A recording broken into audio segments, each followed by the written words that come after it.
Welcome to my selfish review of the Pixel 7.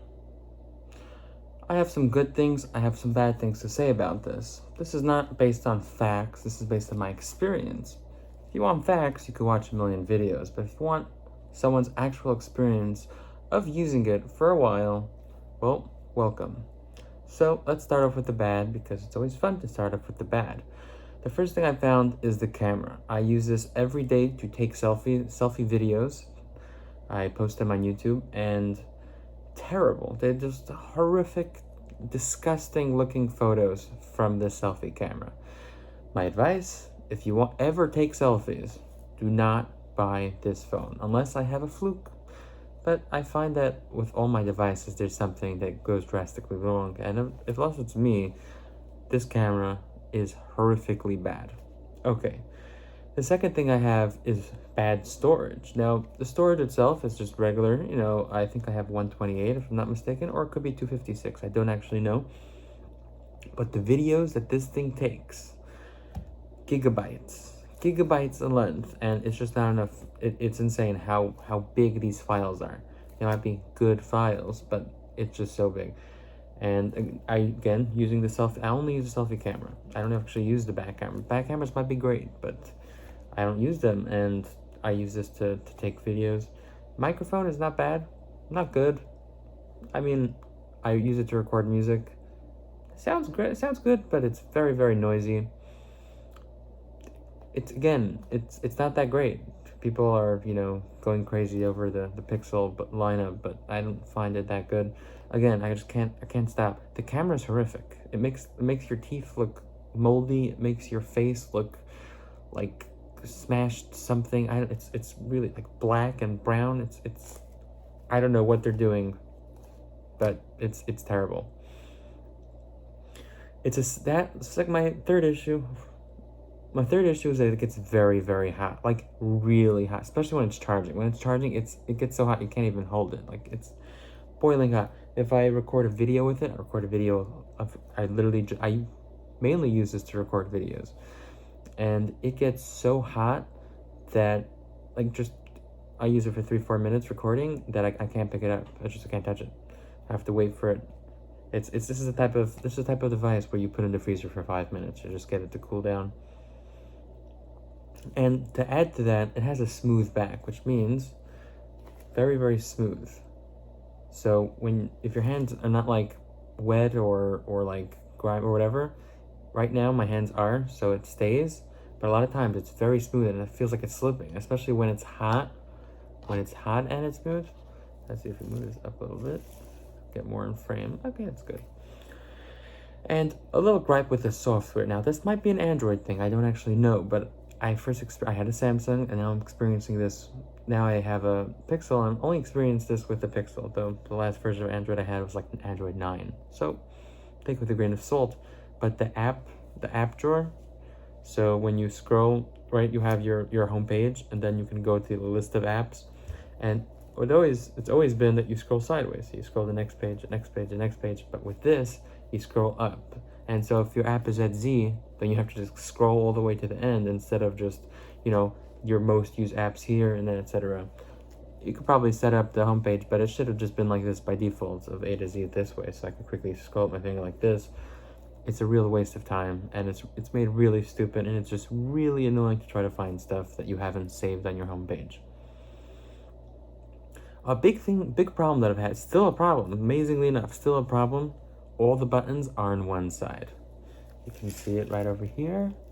You see it? There's the one button, and then there's the two volume buttons. So the on button, the volume buttons. I cannot tell you how many times either I wanted to turn on or turn off the volume, I've turned off the phone. I wanted to turn off the phone, instead I turned the volume, and it's really, really annoying, especially if you're like listening to something, and it's really stupid. Charging might be my phone, again, I don't know, but the charger goes in, it only goes in one way. If you turn it and you go in, it doesn't charge. Again, it could be my phone, it's just my experience. Again, you might experience something different. And you have to scroll down for the battery percentage. See, it says that, but then it just says 3 days. Trust me, not 3 days. Video uses up so much battery that the battery goes like this when using video. Everything else is fine. Great battery life, like really good battery. That's gonna be one of the good things. But you have to scroll, and this is the only place it says it. If I go back here, doesn't say it. It's pathetic. It's so stupid. And if the phone is locked and you're on the home screen, then you scroll down, still doesn't say it. It just says the 3 days thing. So absolutely idiotic when it comes to that. Of course, it has wireless charging, and to be honest, really, really slow. So if you like use your phone a lot, wireless charging is not the way to go. It gets really hot with wireless charging, and you should not leave it overnight, because don't leave your devices overnight when it's wireless charging. It gets really hot. You don't want to destroy your device, hurt it, throttle it. Worst comes to worst, you might even explode it. So don't leave your phone overnight, especially this one, wireless charging. It'll get really, especially if it's low. If it's a high percentage, it's not so bad. It'll charge like 20% from 80 to 100. Okay, fine, not that bad. But if you're going from like 10-20%, it'll get, don't try it.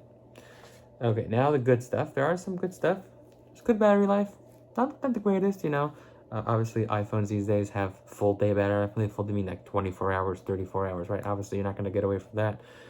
But pretty good, decent battery life. Video, again, horrific battery life. It just goes. It's got a great screen. As you can tell, this picture that I got over here, it's really, it's popping. You can actually raise the, okay, so that's the brightness all the way. See, it's pretty bright. It's like a really good screen. Just the punch hole camera is just really annoying. It really breaks everything. But I don't actually use it for video. I have an iPhone. I use this for recording. So I use this like my work phone. So I don't know. It's a really great screen, but does it matter anymore? It's 2023. Every phone has a great screen. And it's a really fast chip. So I use YouTube Studio constantly, and I use YouTube constantly to upload videos. On iPhone, this is an iPhone 12 Pro Max, whatever they call their highest end version one, the most expensive one. It's like $1,800 phone. Everything takes like 30 seconds to load. So I click it, it takes a second to load. I click it, it takes a second to load. With this, it's instant. Next. It's really fast. It's crazy how fast this is. So the chip is amazing. If you want to play games, great chip. I've played games on this. I've used this for games. Really good. Another random interesting thing that it has is actual screen recording, but not perfect screen recording. You can record only specific apps like games. On the iPhone, if you enable it in the settings, then you can record your screen, everything, unless it's content like, you know, like movies, which they blur out with a black, they just block with a black screen.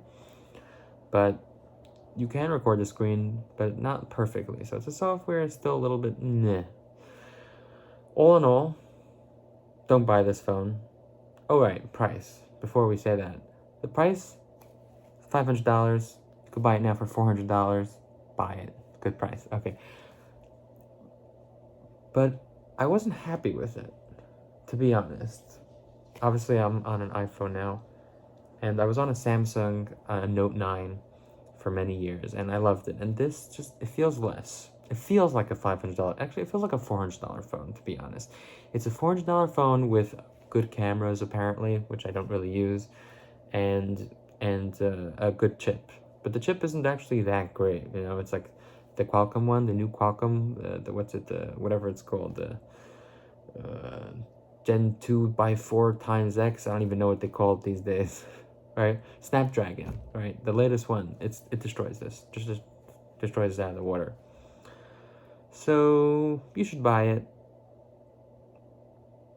if you don't have enough money, right? Because it's probably get it for $400 now. So if you buy it, if you don't have a lot of money, if you don't use if you use a selfie camera, nope. So this is garbage. It's garbage. It's actual garbage. Buy iPhone. Not because, again, the cameras are basically the same cameras. It's the processing. The processing on iPhone is so much better. It'll actually look good. It'll look like this. This video is using the selfie camera of an iPhone.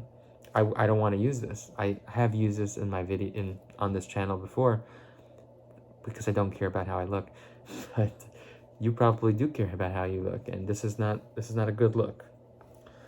So I would give it like a 5 out of 10. I would buy it. If you're a professional, don't buy this. Go buy a Samsung. You could get the new iPhone for $799. It's just as good. $200 more, $300 more. It's worth it.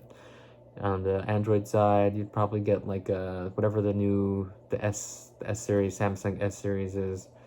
That would probably be your best bet. Get like a base version.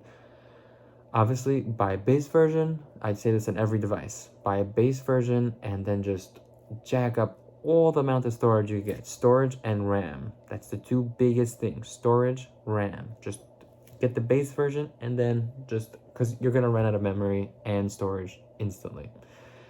Anyways, that's my review of my selfish review, because it's just my experience of the Pixel 7. Yeah, see you in my next review.